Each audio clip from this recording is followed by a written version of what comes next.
tuni ben karine leng tang lo la son ben rani mi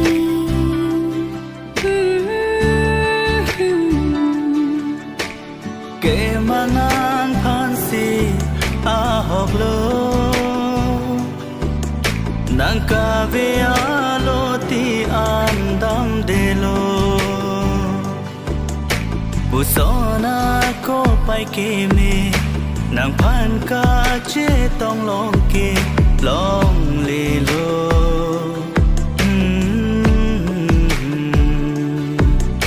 san pri da sing le nang phan din ki chak pen la non ki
Itumbang ini lang roy hari-hari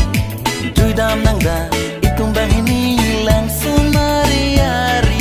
Judam nangda Itumbang ini lang roy hari-hari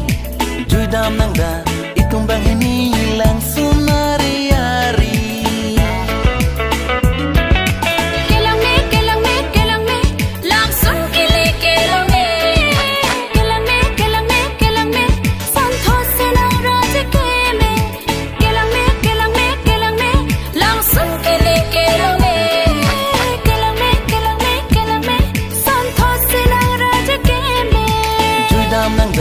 Itumbang ini lang roy hari-hari